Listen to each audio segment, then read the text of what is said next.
A cold fog creeps through an abandoned estate. The moonlight spills across broken windows. A creaking sign reads, Hartwell Manor, Est, 1827. Narrator, low, haunting tone. There are houses, and then there are traps. The Hartwell estate wasn't just a home, it was a graveyard waiting to happen. In the quiet countryside of Ravens Hollow, the Hartwell mansion stood like a scar on the land. Built in 1827 by Alexander Hartwell, a wealthy cotton merchant, the house was more than just an estate. It was an obsession. Towering Gothic arches stretched into the grey sky, gargoyles crouched over the roof, and black iron gates wrapped around the property like a prison. Locals whispered about it, children avoided it. But for the Hartwells, it was a fortress and a tomb. Alexander Hartwell had built his empire on secrets. Wealth flowed from hidden channels, and so did fear. He was a man obsessed with control of his business, his servants, and most of all, his family. Even before the tragedies, strange things were reported by the mansion's servants. Cold drafts swept through sealed rooms. Portraits seemed to watch visitors as they passed. At night, the sound of footsteps echoed through empty halls. In 1831, the Hartwells' first tragedy struck. Alexander's young sister was found hanging in the attic, her face frozen in a silent scream. Her death was ruled a suicide, but whispers told a different story. Servants claimed they heard scratches on the walls above their rooms for days leading up to her death, as though something inside the house had been trying to escape. Alexander dismissed the rumors, but the pattern was set. From this point onward, madness would follow every Hartwell woman who set foot inside these walls. The nearby town of Ravens Hollow treated the Hartwell family with cautious distance. Shopkeepers refused to make late-night deliveries to the mansion. Priests warned locals to stay away after dark. One journal entry from the town's church records dated March 12, 1833 reads, "Something unholy moves within those walls. The cries of women and children carry across the fields at night. But when we ask, the Hartwells say, nothing is wrong." No one dared confront Alexander directly. His power and his money reached far beyond Ravens Hollow. But the rumors were spreading. Whispers of rituals in the locked West Wing, strange symbols carved into trees on the estate, and servants who disappeared without explanation. By the mid-1800s, Alexander's son, Thomas Hartwell, inherited the estate. Unlike his father, Thomas was quiet, reclusive, and deeply troubled. He married young, and that's when the cycle began. 5 women, 5 wives, and one by one, they all went insane. The mansion still stands today. Its windows stare like dead eyes into the forest beyond. Locals swear they see lights flickering inside, though the property has been abandoned for over a century. But the story of the Hartwells isn't just about ghosts, it's about madness. It's about control, and it's about what happens when you bury too many secrets in the walls of a single house. Because the deeper we dig, the more we realize. The Hartwell mansion didn't just witness insanity, it created it. In 1843, Margaret vanished from her locked bedroom. Servants searched the entire mansion, but she wasn't found until dawn. Kneeling in the attic, muttering to herself, her fingernails torn and bloody from clawing at the floorboards. When asked what she was doing, she whispered, "I was trying to hide from the walls." 3 days later, Margaret was committed to the Ravenswood Asylum. Her death certificate, dated just 6 weeks later, simply reads, "Cause of death, mental collapse." But her diary remained in the mansion, and it hinted at something far darker than insanity. In her final diary entry, Margaret wrote, "I am not alone in this house, and neither will she be." She, referring to Eleanor, Thomas Hartwell's second wife, who would meet an even more terrifying fate. The smell comes when the footsteps do. They pace slowly, always at midnight. And last night, the handle turned. One evening, a deafening scream echoed through the halls. Servants found Eleanor standing in front of a shattered mirror, trembling violently. Through sobs, she claimed she had seen another face standing behind her reflection. Within months, Eleanor developed an unexplained habit of sleepwalking. Servants often found her wandering barefoot through the mansion at night, whispering a single word over and over. Stay. One night, she was discovered standing in the west wing, holding a lit candle, staring at the wall. When the maid approached, Eleanor turned and whispered, "She's in there. Margaret wants me to join her." The last straw. In November 1846, Eleanor locked herself inside her bedroom, refusing to leave. For 3 days, servants heard sobbing from behind the door, and then silence.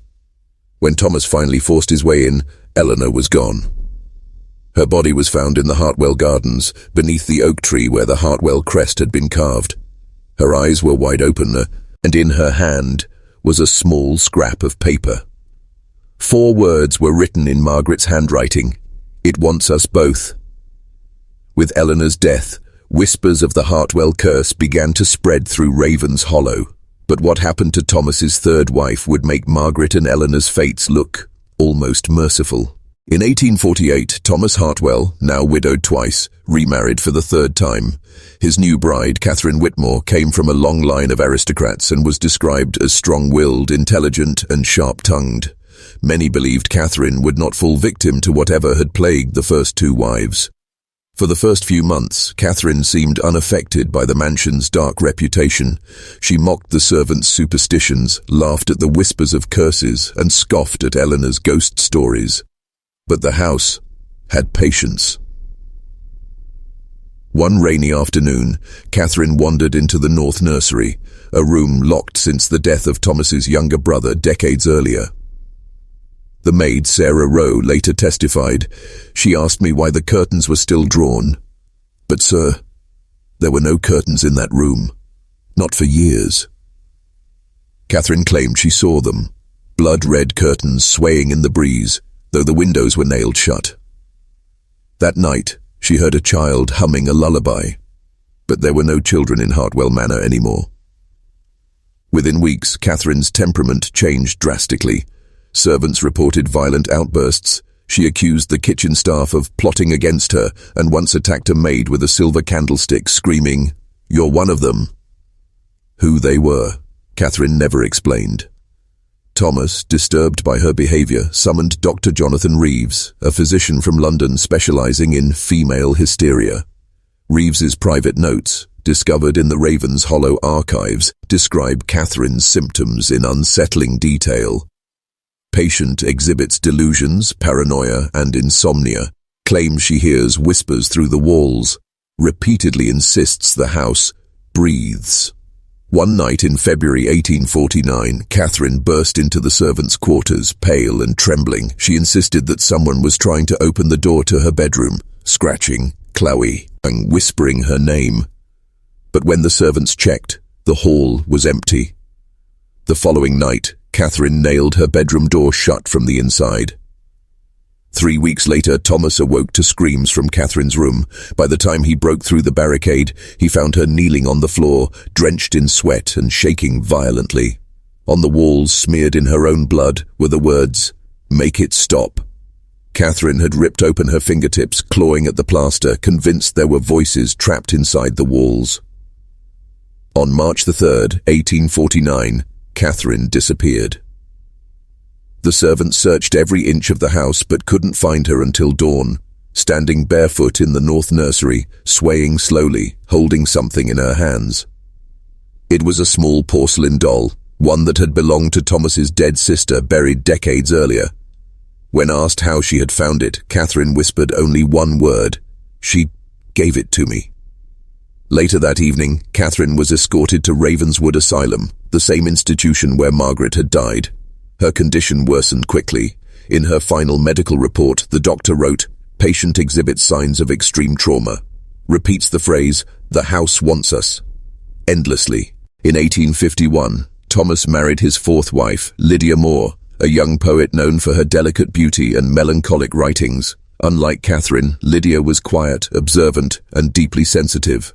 Her journals, discovered decades later in a locked chest beneath the mansion's west wing, detail her nightmares in disturbing clarity.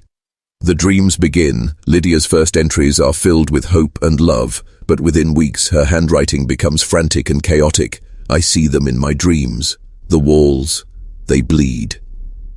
She describes shadowy figures moving in the hallways at night and claims she often woke to find her bedsheets soaked in water, though the ceiling above her was perfectly dry. The phantom cries. Servants testified that Lydia frequently woke screaming, claiming to hear children crying outside her window. The sound, she said, came from beneath the ground. One maid later confessed. She said the house was alive, that it fed on us when we slept. The man in the mirror.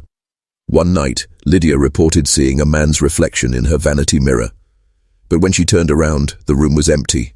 She covered every mirror in the house after that, terrified of seeing him again. The sealed door. In November 1852, Lydia found an iron door hidden behind a tapestry in the west wing. It was sealed shut with heavy chains. She wrote in her diary, "I heard something on the other side. Breathing." 2 nights later, the chains were broken. No one claimed responsibility. The drowning incident. In January 1853, Lydia nearly drowned in the mansion's ornamental fountain. Servants found her submerged, her eyes wide open, murmuring softly, "She called me," into the water. When asked who she was, Lydia simply said, "Margaret." The final poem, Lydia's final journal entry, contains a short, fragmented poem. "I see the walls, they move, they bleed, 5 wives for one, the house, decreed, beneath the floors, their whispers keep, the Hartwell house will never sleep."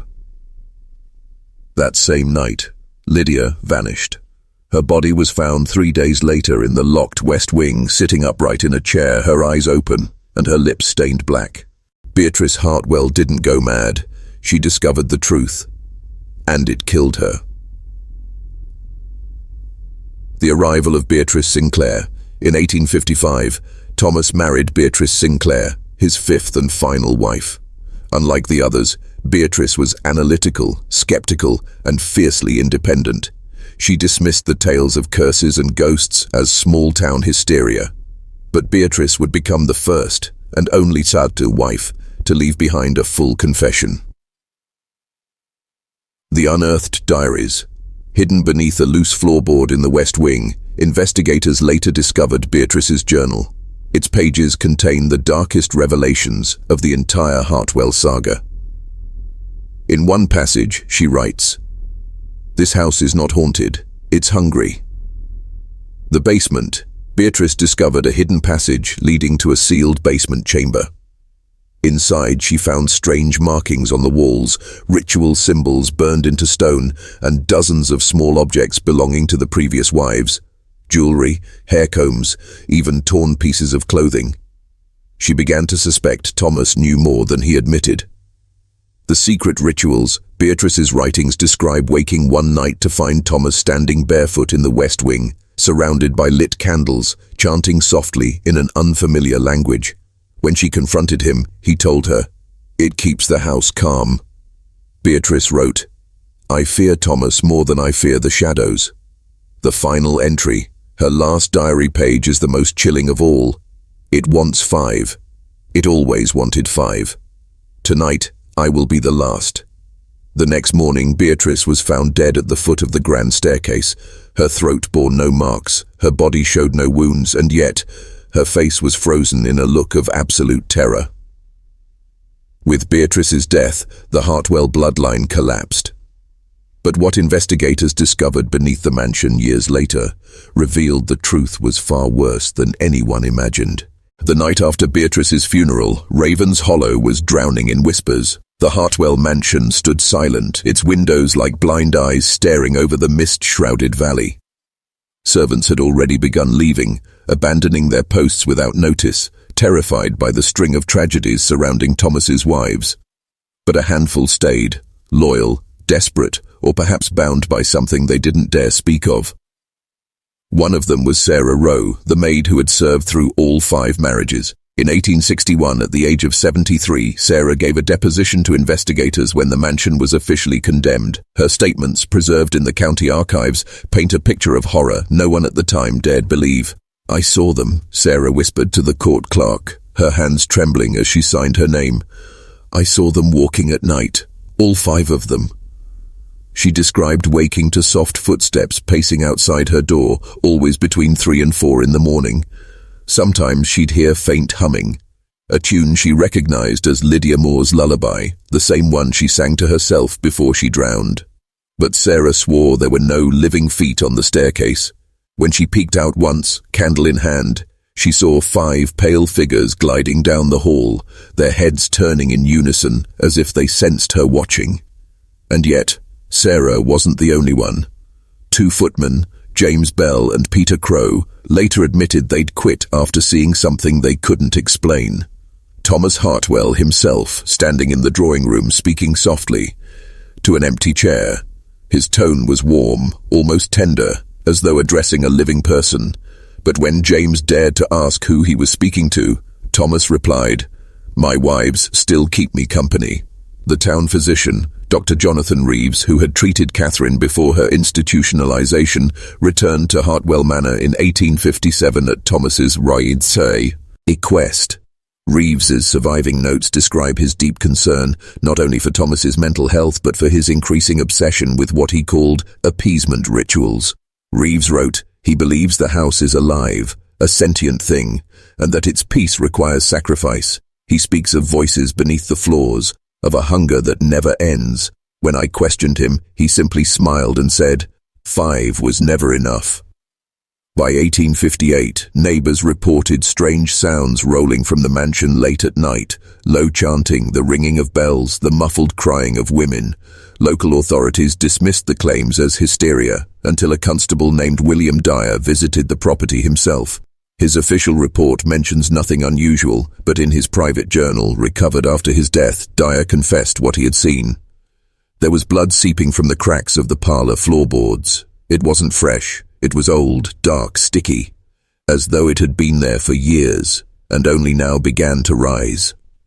That entry was dated 3 weeks before Dyer vanished without a trace. His boots were later found at the edge of the swamp behind the mansion. By this point, Thomas Hartwell had grown frail, his once commanding frame reduced to a stooped, almost skeletal figure. But servants insisted he rarely slept, pacing the West Wing endlessly, sometimes speaking to his wives' portraits as though expecting answers.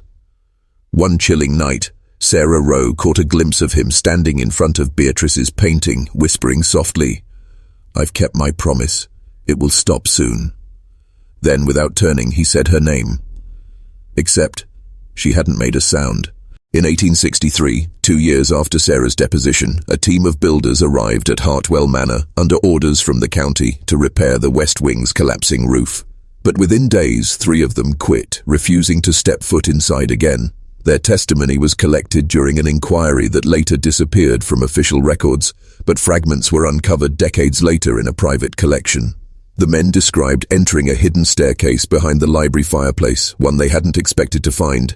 The narrow passage smelled of damp earth and rot, leading down into a dark, windowless corridor carved from stone. At the far end, they discovered a heavy oak door sealed with iron locks and bolts. What terrified them most wasn't the door itself, but the sounds behind it. Low murmurs, scraping, breathing. One of the builders, Henry Cooper, said he leaned in close, thinking perhaps an animal was trapped inside. But when his ear brushed the wood, he swore he heard a woman's voice whisper his name. He fled the mansion that same night and never returned. Those who remained opened the locked chamber under Thomas's supervision. Inside, they found a circular room lined with blackened candles and walls covered in carved symbols, some resembling ancient runes, others too warped to interpret. In the center sat a shallow stone basin filled with a thick, tar-like substance. When questioned, Thomas dismissed it as ancestral ritual space, claiming the Hartwell family had used it for generations during purification ceremonies. But one of the builders noticed something unsettling. The basin was warm to the touch. Sarah Rowe, who had remained on the estate through sheer loyalty, later recounted an even more disturbing encounter. She claimed that weeks after the builders left, she was drawn to the chamber by a strange humming sound. Inside, she found Thomas kneeling before these. Ibazan, his hands clasped, whispering words she couldn't understand. When he noticed her, he turned slowly, his pupils so dilated they swallowed his irises. "She's still hungry," he said simply. By now, the townspeople avoided Hartwell Manor entirely. Horses refused to approach the gates. Dogs barked violently whenever they were led near the property. Farmers claimed their livestock grew sick when grazing too close to the estate's borders. But what happened next cemented the mansion's reputation as cursed. In September 1864, lightning struck the east tower during a storm, setting part of the mansion ablaze. Firefighters reported strange resistance when trying to enter certain rooms, as though unseen hands pushed them back. Several swore they heard screams coming from the locked west wing, though it had been unoccupied for months.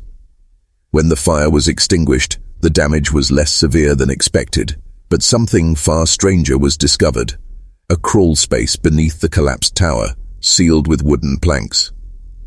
Inside, authorities found 5 small coffins. Each coffin contained women's personal belongings: wedding rings, silk ribbons, a porcelain doll, a hairbrush. No bodies, no bones, just relics. The items belonged to Margaret, Eleanor, Catherine, Lydia, and Beatrice. No one could explain how they got there. By 1867, Thomas Hartwell had completely withdrawn from society. The once proud patriarch rarely left his room, his health deteriorating rapidly, but the servants who remained insisted it wasn't illness killing him. It was the house. Sarah Rowe, in her final letters before her death, wrote that Thomas often woke gasping for air, his chest heaving violently, claiming he could feel hands pressing down on him in his sleep. Sometimes, she said, he would rise in the dead of night and stand silently at the window for hours, staring into the swamp as though waiting for something, or someone, to emerge. The last physician to examine Thomas, Dr. Reeves, noted bizarre markings on his skin, long, thin scratches forming symmetrical patterns down his arms and back. Thomas claimed he woke with them, though there were no signs of struggle or intrusion. By now, Sarah wasn't the only witness to strange events. The few remaining servants described mirrors fogging over without reason, puddles of water forming in locked rooms, and sudden cold drafts that extinguished candles instantly. One evening, Peter Crow, the butler, found Thomas standing barefoot in the corridor outside the nursery. The same nursery where Catherine had seen the red curtains years earlier. When Peter asked why he was there, Thomas replied in a hollow, rasping voice, "She wants me to open the door." The door was already open. By February 1868, Thomas's condition worsened. He stopped eating entirely, surviving only on wine and water, muttering constantly to unseen presences. Servants overheard him begging softly, "You've had them, all 5. Please, take no more." But the house was far from finished. On the night of March 11, 1868, Thomas vanished. His bed was untouched, his chamber door locked from the inside, and every window sealed. Search parties combed the grounds for weeks, dredging the swamp, opening walls, crawling through tunnels beneath the estate. Nothing. Except one thing was found. Beneath the grand staircase, inside a small hollow space behind the plaster, investigators discovered a set of neatly folded clothes, Thomas's nightshirt and slippers, soaked entirely in what appeared to be blackened water. Some believed he fled the mansion and drowned in the swamp. Others swore the house took him, just as it had taken the 5 wives. The Hartwell estate was abandoned soon after. The servants scattered, and the manor was left to rot, consumed slowly by vines and shadows. Yet locals claim that on quiet nights, when the fog drifts low and the wind dies down, you can still hear faint whispers echoing across the grounds. Whispers, calling out the names of the 5 wives. In the years after Thomas Hartwell's disappearance, Ravens Hollow fell under a quiet, lingering dread. The mansion was abandoned, yet the townsfolk refused to go near it. Children were warned never to wander past the wrought iron gates, and travelers were often stopped by locals with hushed warnings. Do not step onto Hartwell land after dark. But time, as it always does, dulled fear, at least enough for curiosity to resurface. In 1873, nearly 5 years after the last servant fled the property, a group of county officials arrived to survey the estate for auction. Among them was a young historian named Elias Fenton, who insisted on accompanying the team to document the Hartwell legacy. What he recorded in his private journal has since become one of the most disturbing accounts tied to the mansion's curse. Fenton described the suffocating silence as they entered the grounds. The air, he wrote, smelled of stagnant water and something metallic, faint but sharp. Inside, the grand staircase sagged under its own weight, walls blackened by mold and soot. Every window pane was fractured, yet sunlight barely seemed to penetrate, as though the house rejected it entirely. The survey team split into 3 groups to cover the property. Fenton, partnered with a county clerk named Samuel Hodge, explored the West Wing, the same section where so many unexplained deaths had occurred. They discovered warped floorboards, rotten velvet drapes, and dozens of portraits stacked against the walls, many of them slashed across the faces with something sharp. But it was in the farthest chamber that they made their first chilling discovery. Behind a toppled wardrobe, hidden under layers of dust and cobwebs, was a small iron door no taller than 4 feet. Its frame was lined with deep gouges, as though someone, or something, had clawed at it from the inside. When Samuel knelt to inspect it, he swore he felt a faint vibration through the metal, like the slow, steady heartbeat of a sleeping animal. They pried the door open. Beyond it stretched a narrow stone staircase spiraling downward into pitch-black darkness. The deeper they descended, the colder the air became, heavy with the smell of earth and stagnant water. Their lanterns flickered violently, threatening to extinguish at every step. Fenton wrote that the silence was so complete he could hear Samuel's pulse hammering in his throat. At the bottom they entered a sealed crypt. Dozens of burial niches lined the walls, yet only a handful contained coffins. Strange symbols had been carved into the stone, some filled with what appeared to be dried blood. At the center of the crypt was a single elevated platform upon which lay a coffin bound in thick iron chains. And then they heard it, a faint rhythmic tapping from inside the chained coffin. Samuel fled immediately, scrambling up the stairs in blind panic, leaving Fenton alone in the cold darkness. But the historian stayed frozen, listening. The tapping grew louder, steadier, almost impatient, until it stopped abruptly. Then came the whisper. A woman's voice, low and hoarse, speaking directly from the coffin. "Don't wake her." Fenton bolted up the stairs, abandoning his lantern entirely. The 2 men sealed the iron door and left the West Wing without another word. But that night, Fenton confided to Samuel what he had seen just before he ran. Inside the chained coffin's lid, scratched deep into the wood, were 5 names. 2 weeks after the survey, the county announced plans to demolish the Hartwell mansion and sell the land. But the project never began. On the night before the scheduled demolition, 3 workers hired to dismantle the upper floors disappeared. Their tools were discovered on the lawn the next morning, scattered haphazardly near the gates. No footprints led away, no signs of a struggle, just silence. In the chaos that followed, one of the foremen confessed something he had kept secret.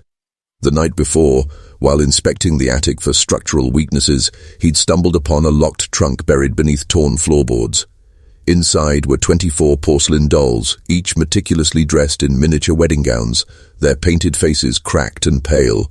One by one, he turned them over to examine their bases.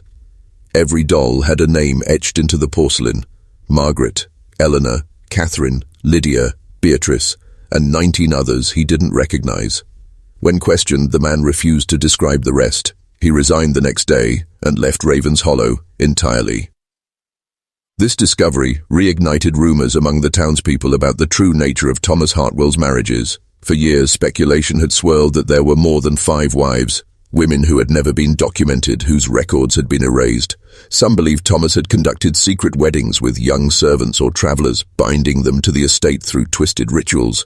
Others whispered about something far worse, that the house itself demanded brides, using Thomas merely as its instrument. In 1874, a group of amateur spiritualists from Boston arrived at Ravens Hollow, drawn by the mansion's growing reputation. Among them was Abigail Worth, a medium with a history of investigating haunted thresholds. The group planned a controlled séance inside the manor, hoping to contact one of the Hartwell witches directly. What transpired was recorded in detail by a stenographer who accompanied them. At precisely 2:13 a.m., the table began to vibrate violently, knocking candles onto the floor. Abigail spoke in a voice that was not her own, deep, guttural, entirely unrecognizable. "She waits beneath. She always waits beneath." When pressed for clarity, Abigail's head snapped back, her mouth opening wider than seemed possible, emitting a guttural shriek that shook the walls. Then, suddenly, her body went limp and she whispered faintly, "Do not touch the water."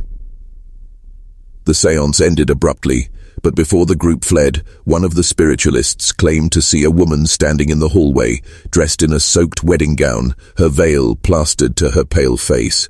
Her skin shimmered unnaturally, as though submerged beneath black water. When they returned to Boston, Abigail Worth was committed to an asylum, where she spent the next 17 years repeating a single phrase, "It's not Thomas, it's the house." By 1876, Hartwell Manor had become a forbidden place, yet strange events continued to plague Ravens Hollow. Farmers awoke to find livestock mutilated near the property's borders. Children claimed to see a woman in white wandering the swamps at night, her soaked gown leaving no footprints. Then, in the autumn of 1877, the horror escalated. Within the span of 3 months, 7 children vanished from the outskirts of town. Their families searched the forests, the rivers, and the abandoned mines, but no traces were ever found. The only common link between the disappearances was proximity. Every missing child's home bordered the Hartwell estate. Panic consumed Ravens Hollow, and an emergency council was called. Many demanded the mansion be burned to the ground, fearing it was the source of the curse, but others resisted, believing destroying the house would unleash whatever was contained within.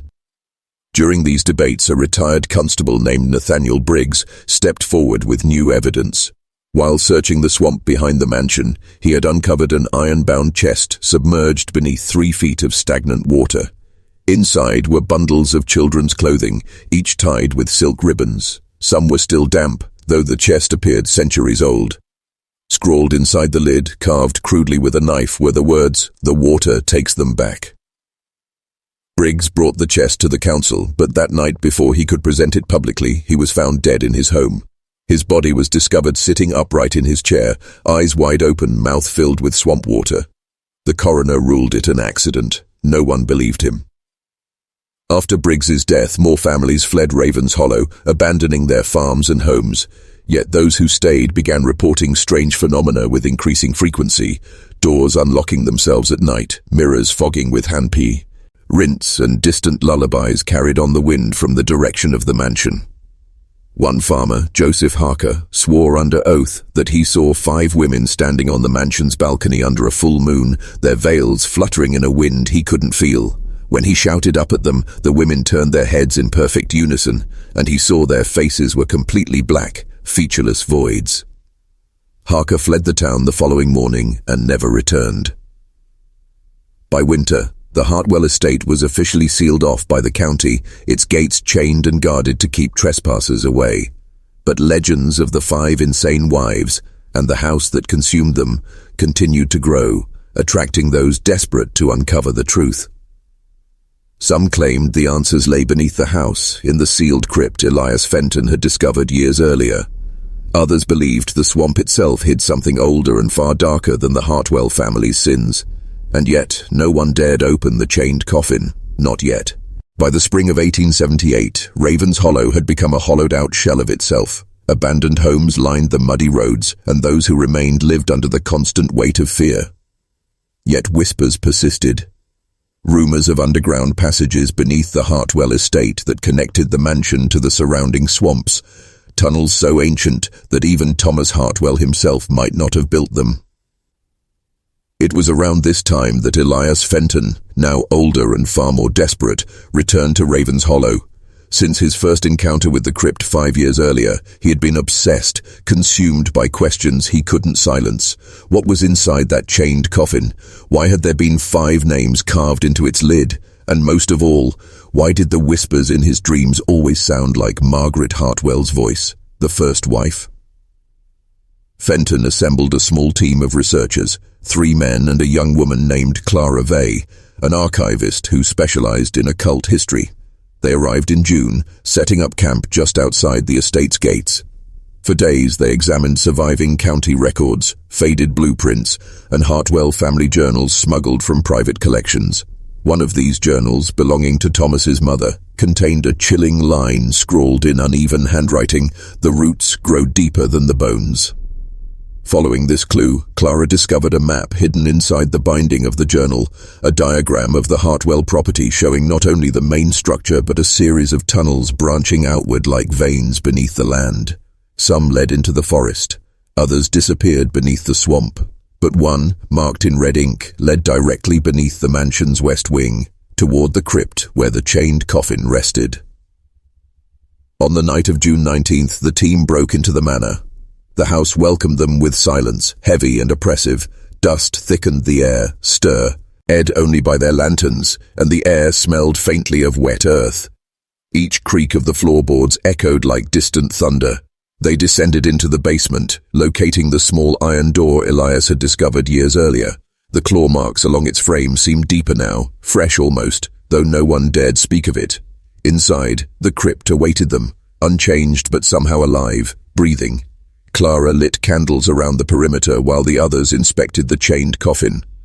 One of the men, Jonathan Gray, noticed something peculiar. The coffin's chains weren't just locks. They were etched with ancient runes, symbols older than anything Clara had ever studied. She traced her finger over one of them and flinched violently, swearing she felt it burn her skin. Then, without warning, the faint tapping began again. This time there was no hesitation. Elias leaned close, pressing his ear against the coffin's lid. The sound was deliberate, rhythmic. 5 taps, a pause, 5 taps, a pause. Clara scribbled it down, realizing quickly that it wasn't random. It was a pattern, a message. Jonathan whispered, "It's trying to talk to us." Before Elias could respond, the whispering began. This time, it wasn't faint. It surrounded them, seeping from the walls, the floor, the coffin itself. Dozens of female voices overlapping, impossible to separate, murmuring the same thing over and over. "She is beneath. She is beneath. She is beneath." The lanterns flickered violently, and one by one the candles extinguished, plunging the crypt into suffocating darkness. In the sudden silence, Clara screamed. When Elias relit his lantern, they found her standing frozen, staring at the far corner of the crypt.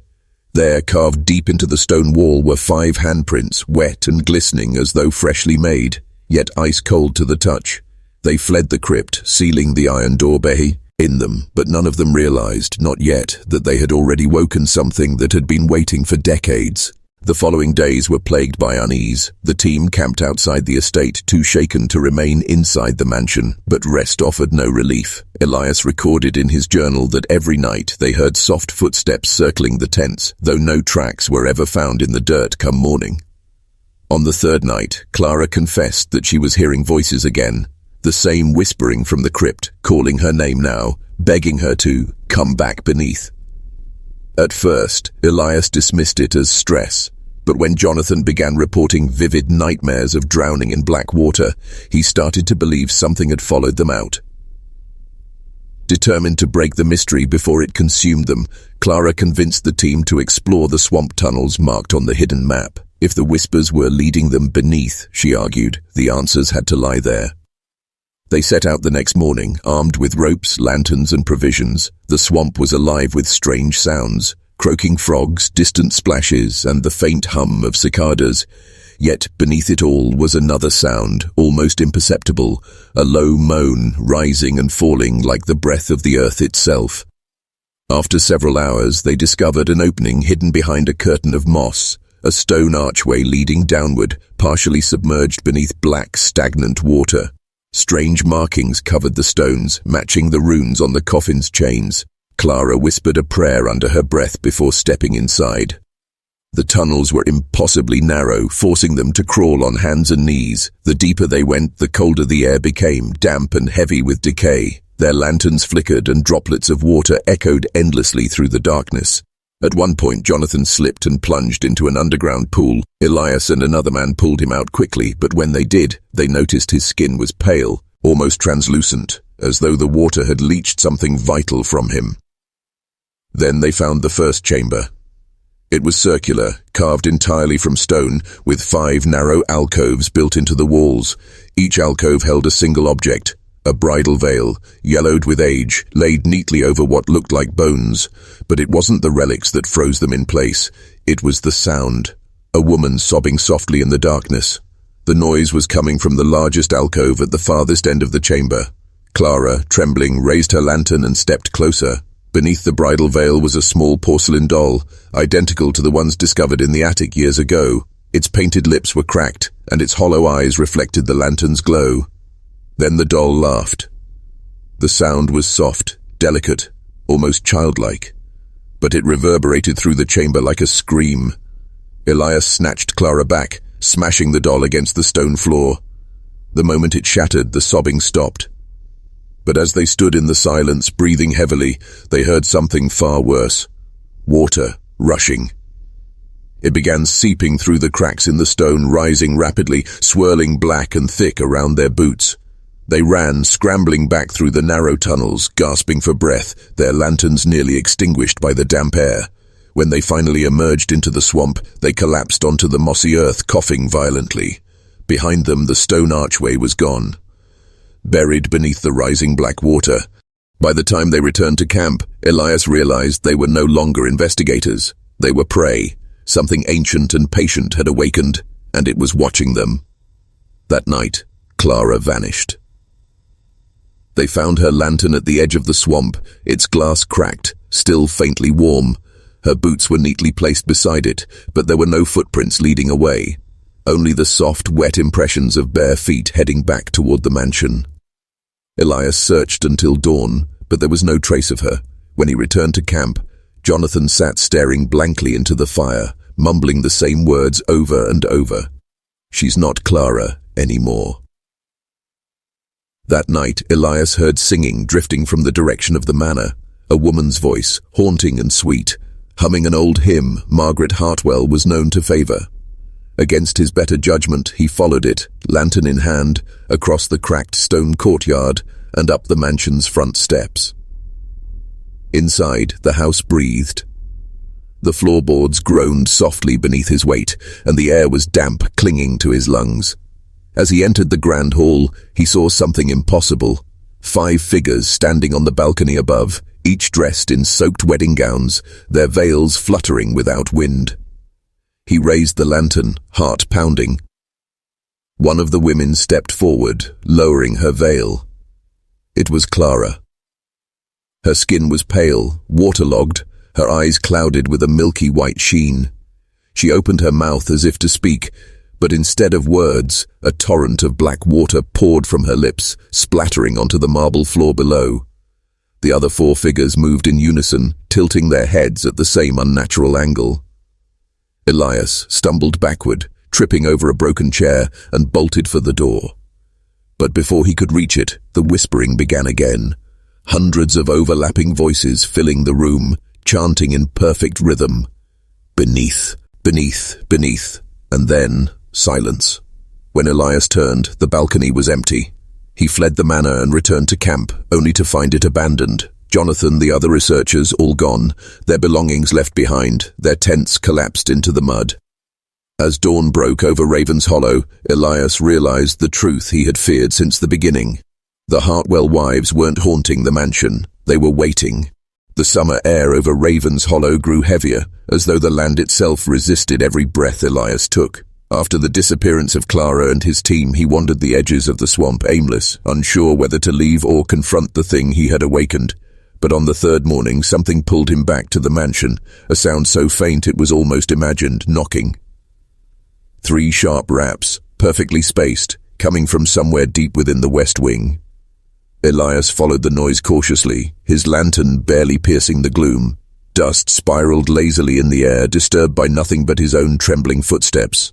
As he reached the staircase, he noticed water seeping between the cracks of the upper floorboards. Thick, black water, slow but constant, dripping like blood. The knocking grew louder. It led him to a long corridor lined with portraits of the Hartwell women, each one painted in their prime, their beauty cold and expressionless. But something about the paintings had changed. The eyes. They were no longer looking straight ahead. Every single one of them now stared directly at him. He tried to ignore it and moved forward, clutching his lantern tightly until he reached the last door on the left. Margaret Hartwell's private study, locked for decades. He forced it open. The room was pristine, untouched by time, as though someone had been cleaning it every day for 100 years. A grand piano sat in the center, a thin layer of dust coating its surface, yet one single key had been pressed recently, leaving a clean mark. Then, without warning, the piano played. 3 notes, low, hollow, and vibrating through the floor beneath his feet. Elias backed away, heart pounding, when he saw movement in the reflection of a mirror mounted above the fireplace. A figure standing behind him. He spun around. Nothing. But when he turned back to the mirror, the figure remained watching him with hollow white eyes. It lifted its hand slowly, pointing downward. "Beneath," it whispered, its voice rasping like wet stone grinding against metal. Suddenly, the floorboards beneath the piano splintered violently, as though something massive was forcing its way up from below. Elias stumbled backward as a foul, choking stench filled the room. Rot, salt water, and blood. Then came the sound he dreaded most. Chains snapping. Somewhere beneath the house, the coffin had broken free. The lights in the mansion flickered violently, every candle extinguished in an instant. Elias bolted from the room, racing through the hallways, only to stop abruptly when he heard voices all around him, low, guttural chanting in a language he couldn't recognize. The house was awake now. By nightfall, Raven's Hollow had transformed into a living nightmare. The air was thick, damp, and electric, as though charged by something unnatural. Elias tried to flee the grounds entirely, cutting through the swamp toward the main road, but the fog was impenetrable, curling around him like living tendrils, dragging him back toward the mansion. No matter which direction he walked, he always ended up in the same place, standing beneath the old willow tree behind the estate, and there, at its base, he discovered something new. A freshly dug grave. Inside lay Jonathan Gray, his skin bloated and pale, lips blue, as though he had drowned. His eyes were wide open, reflecting the faint glow of Elias's lantern. But when Elias reached down to close them, Jonathan's mouth opened, and in a voice that was not his own, he croaked, "5 must return." Elias fell backward, scrambling away from the body, but the sound didn't stop. Jonathan's corpse began to convulse violently, limbs jerking unnaturally as black water spilled from his nose and ears, and then, with a sickening crack, his head twisted completely around. Elias ran blindly into the woods, branches tearing at his clothes, until he stumbled into the swamp tunnels once more. Without thinking, he crawled inside, desperate for answers, his lantern struggling to stay lit in the suffocating damp. The deeper he went, the colder it became, until his breath came out in visible puffs. Eventually he reached a wide cavern, lit faintly by what looked like bioluminescent fungus growing along the walls. In the center of the cavern stood an altar carved from stone, etched with the same runes that had marked the coffin's chains. 5 objects rested on the altar, 5 wedding veils, still wet, as though freshly removed, and there, behind the altar, half submerged in the black water, stood 5 women. Their wedding gowns clung to their bodies like a second skin, translucent and tattered, exposing waterlogged flesh. Their heads tilted unnaturally in unison, their milky eyes fixed on Elias. One of them, Margaret, stepped forward, her lips curling into something between a smile and a snarl. "You broke the seal," she rasped, her voice layered, carrying echoes of the other wives behind it. "Now the debt must be paid." Elias tried to speak, but no sound escaped him. His throat was tight, his chest heavy. The wives moved closer, the water rising around their ankles as if the swamp itself obeyed their will. Then, from beneath the surface, something enormous stirred. The water bubbled violently, and the ground trembled beneath him. Slowly, impossibly, the chained coffin emerged from the depths. But this time, it was empty. Elias turned to run, but Margaret's hand shot out, impossibly fast, gripping his wrist. Her skin was ice cold, her grip like iron. "5, she whispered again, leaning close until her breath chilled his ear, and then she shoved him backward into the black water. The water swallowed Elias whole. Cold consumed him, paralyzing his limbs, dragging him downward into complete darkness. He clawed desperately, lungs burning until his hands brushed against something solid, rough stone walls, carved with countless symbols he couldn't comprehend. Then, out of the shadows, faces emerged. Dozens of them. The 5 Hartwell wives were there, yes, but so were others, women he didn't recognize, their mouths open in silent screams, their skeletal fingers clawing at the darkness. Their hair drifted in the water like strands of seaweed, their empty eyes glowing faintly in the gloom. A hand gripped his ankle and pulled him deeper. Another seized his throat. They dragged him down through twisting tunnels beneath the swamp until finally he was thrown into a cavern so vast it seemed to stretch forever. At its center stood something impossible, an ancient cyclopean monolith carved from black stone, slick with moss and decay. Around it, dozens of chained coffins were submerged in a perfect circle, their lids rattling softly as though something inside each one was still alive. And then he saw it. Above the monolith, floating weightless in the water, hung a single massive heart, blackened, pulsing slowly, each beat shaking the cavern. Veins extended outward from it like roots, connecting to the coffins, feeding them, sustaining whatever nightmare lived within. Elias tried to scream, but bubbles escaped his mouth instead. He kicked upward desperately, breaking the surface of the cavern's water. And then he saw the wives standing on the ledge, looking down at him. "The heart keeps us," Margaret whispered, her voice layered with hundreds of others. "The heart binds us, and the heart must feed." The wives stepped closer, their veils floating unnaturally in the stagnant air. One by one they pointed at Elias. And then, from somewhere in the darkness, he heard another sound, a deep, resonant heartbeat growing louder with each passing moment. It reverberated through his chest, rattling his ribs, drowning out every other thought. Boom, boom, boom. Suddenly the water beneath him erupted, and one of the chained coffins exploded upward, splintering apart. From it emerged a figure, unlike anything human, skeletal and bloated, skin pale and translucent, its jaw unhinged impossibly wide as it let out a scream that shook the entire cavern. Elias scrambled backward, gasping for air, as the wives began chanting in unison, their voices reverberating off the stone walls. 5 must return, the heart must feed. The monstrous figure lunged toward him, water crashing violently around its form. Elias dove beneath the surface, pushing himself toward a faint shaft of light far in the distance, lungs screaming for air, muscles burning. He clawed through the darkness, the chanting growing louder, the heartbeat pounding faster, until his fingers broke through the surface of the swamp.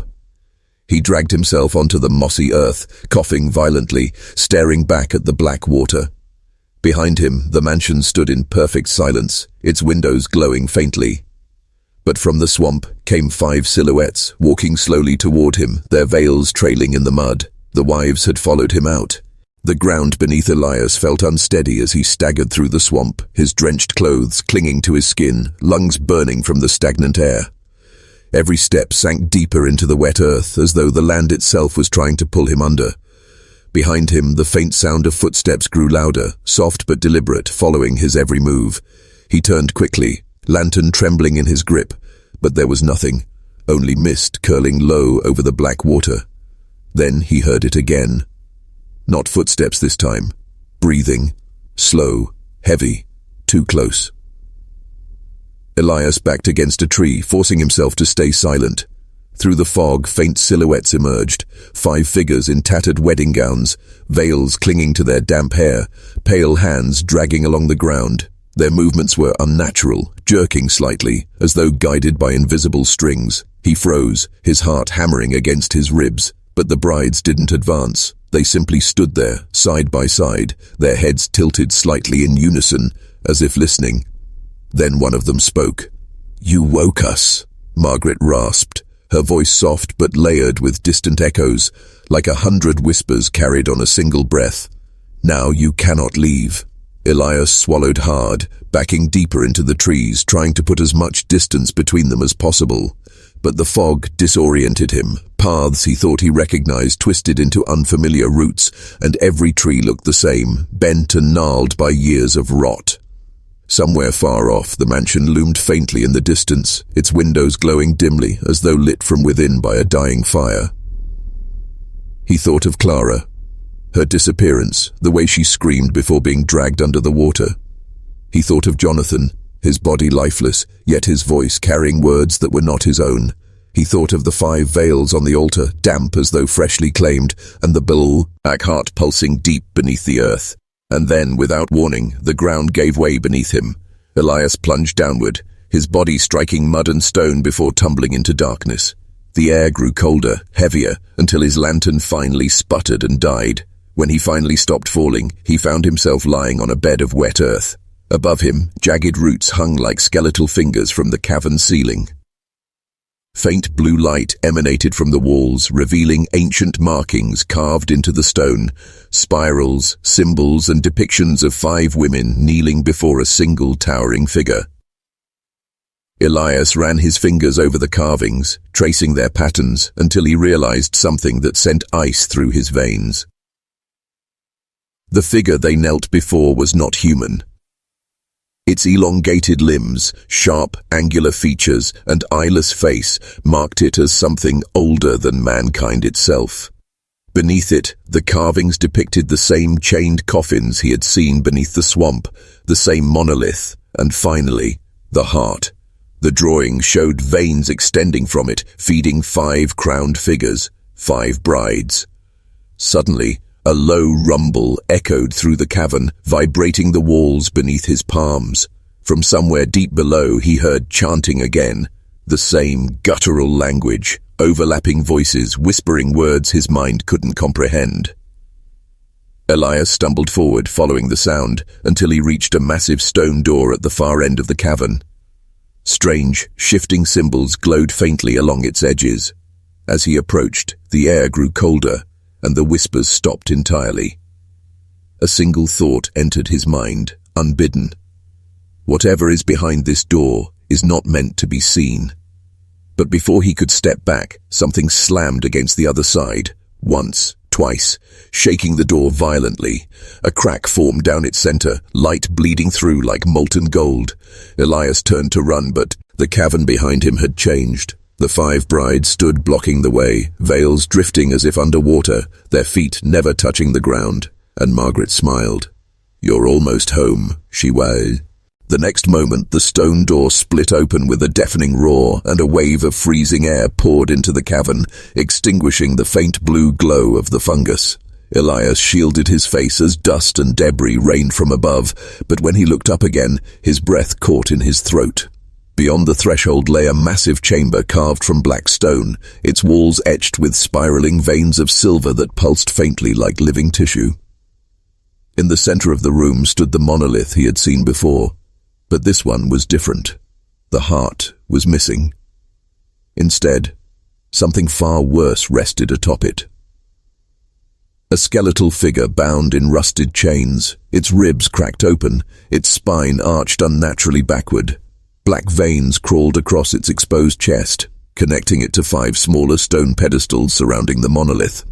Upon each pedestal sat something wrapped in rotting fabric, dripping steadily into bowls carved beneath them.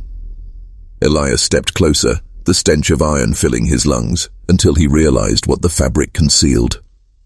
They were hearts. Human hearts. Each one throbbed faintly, sustained by something he couldn't understand, their dark veins stretching outward and merging with the skeletal figure at the center. It was alive, but only barely.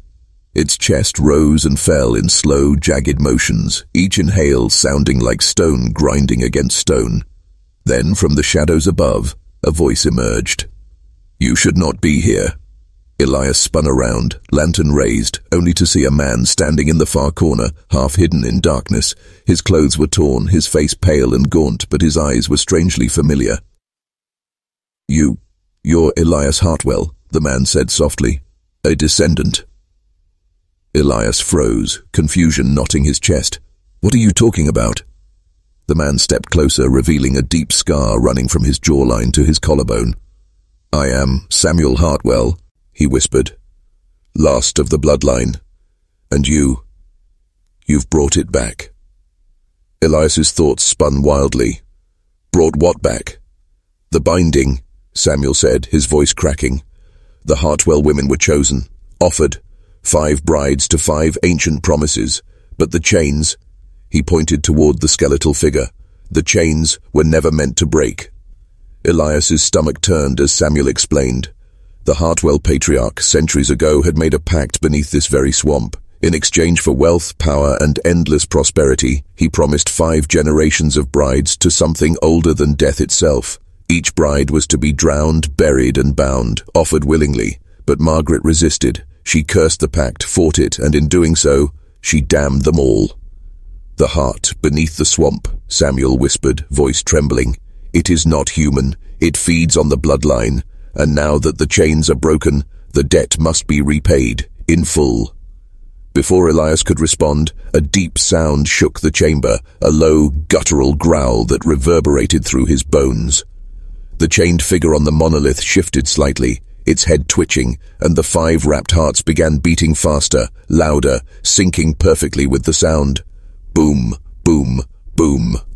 Then, all at once, the 5 brides screamed. Their veils burst upward as though caught in an invisible wind, and their bodies convulsed violently. Their eyes turned pitch black, their mouths opening impossibly wide as the chanting returned, louder than ever, shaking dust from the ceiling. Samuel grabbed Elias's arm. "Run, now!" But the chamber was changing. The walls twisted, elongating, reshaping into a spiraling corridor that seemed to stretch forever. Behind them, the brides began to move, not walking but gliding, pulled forward by unseen strings, their fingers clawed at the air, reaching, grasping. Elias sprinted into the corridor, or Samuel close behind. The ground beneath their feet shifted, wet stone dissolving into swamp mud, the distant sound of rushing water filling the air. Elias collapsed to his knees, chest heaving, mud clinging to his skin. Samuel's final words echoed in his ears. Destroy the heart. But how could he? Where was it now? The brides were closing in, their whispers surrounding him like a noose tightening with every breath. He forced himself to stand and ran blindly through the twisting corridor, his lantern long gone, his only light the faint bioluminescent glow along the stone walls. The air grew thick, humid, almost suffocating, until he stumbled into a massive open chamber. The heart was there. It hung suspended above a black pool, no longer hidden, its massive veins stretching outward like spiderwebs, anchoring themselves into the walls. Each beat sent ripples through the water below, and the entire cavern trembled as though reacting to its rhythm. Elias approached cautiously, but before he could get closer, the ground split violently beneath his feet, and a torrent of dark water erupted upward, knocking him to the ground. From the pool, the 5 brides emerged, their gowns soaked, their hair plastered to their faces, their bodies twitching unnaturally with every pulse of the heart. "You cannot fight it," Margaret hissed, stepping forward, her face pale and hollow. "You carry its blood. You are bound, as we were bound." Elias shook his head violently, backing away. "No, I'm not like you." Her smile widened, cold and unnatural.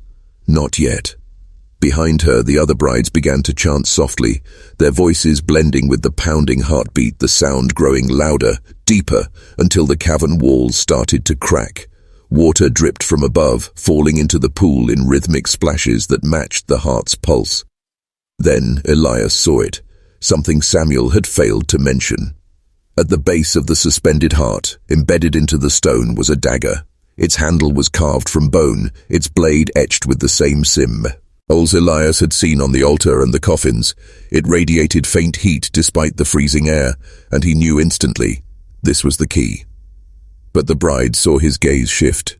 Before he could reach the dagger, they descended upon him, their movements jagged and unnatural, like broken marionettes pulled by cruel strings. He fought them off as best he could, clawing through the slick mud, until Margaret pinned him down, her hands like iron against his chest. "You cannot kill it," she rasped, her cold breath against his face. "It sleeps within us all."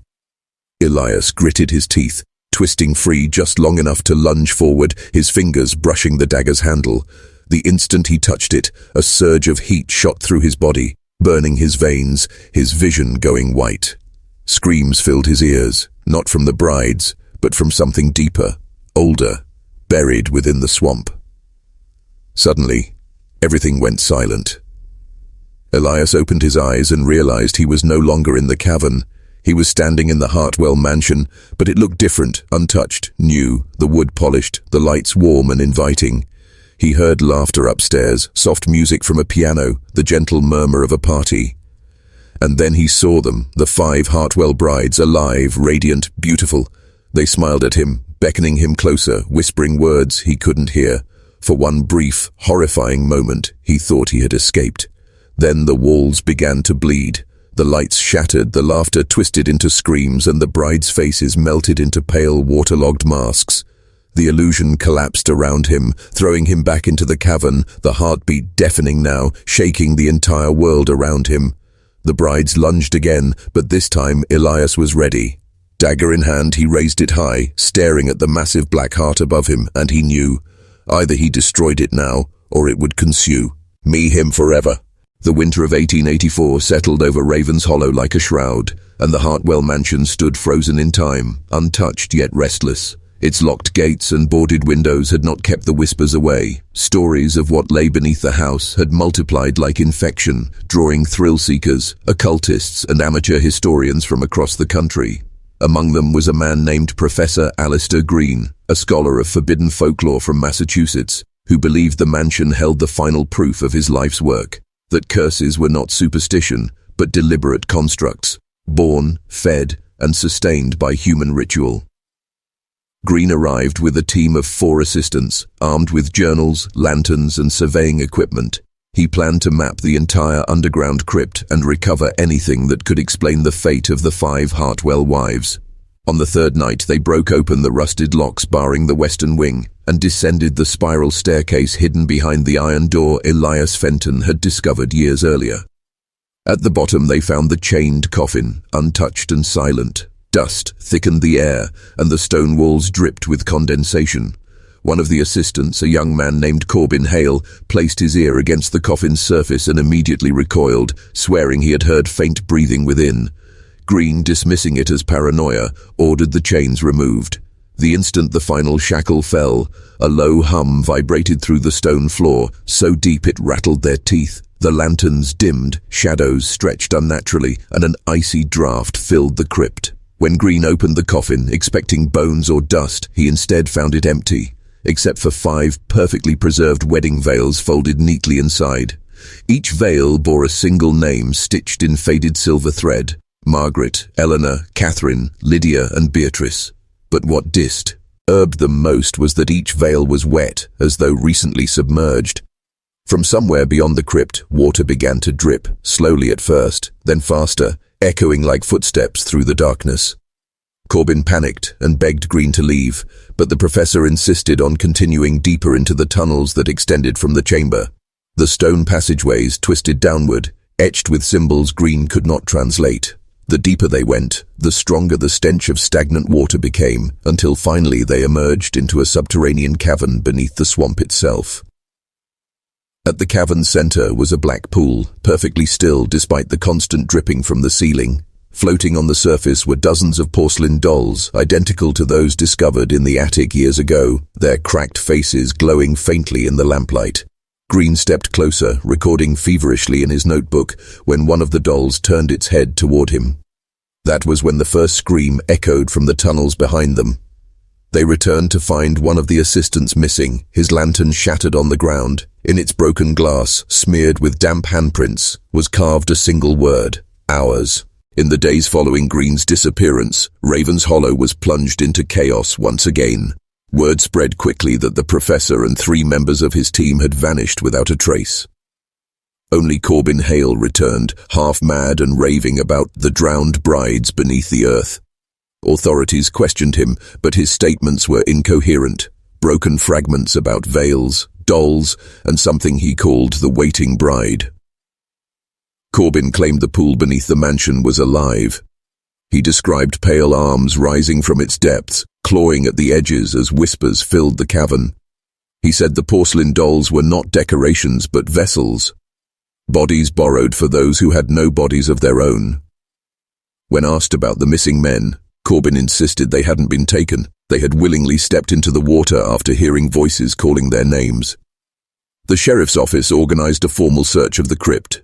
But when they returned, they reported something disturbing. The coffin that had once contained the veils was now filled with muddy swamp water. The veils themselves had disappeared. Worse still, the black pool beneath the tunnels was gone entirely, as though it had never existed. This should have brought relief. Instead, it sparked terror. Within weeks, 3 more children vanished from homes near the property. Every incident was the same. The parents would put them to bed, hear lullabies late at night, and when they checked the room, the child was gone. No broken windows, no forced doors, just empty beds and the faint smell of stagnant water lingering in the air.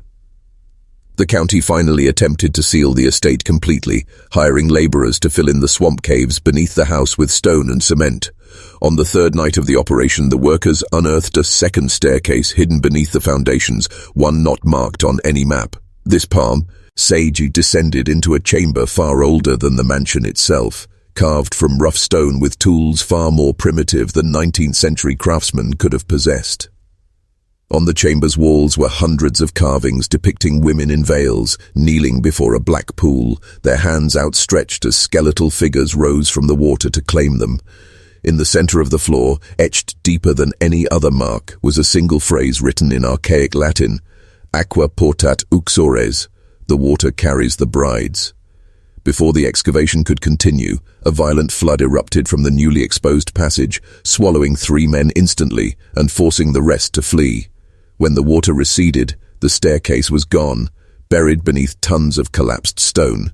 By 1887, Ravens Hollow was nearly abandoned. The town's population had dwindled to less than 100, and those who remained locked their doors at sundown, whispering prayers against the house on the hill. The Hartwell mansion, weather-beaten and rotting, stood as a monument to the cursed bloodline and the 5 women who had descended into madness within its walls. But the mansion wasn't silent. Travelers passing through the area often reported hearing laughter carried on the wind, faint yet unmistakably feminine.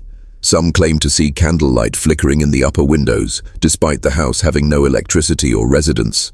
Others swore they glimpsed figures wandering the grounds, veiled in white, moving in slow, unnatural synchrony. The final known account from this period comes from a young journalist named Clara Winslow, who arrived in Ravens Hollow determined to write the definitive story of the Hartwell curse. Her diary, recovered years later, describes a night spent hiding in the swamp near the mansion, hoping to capture evidence of supernatural activity.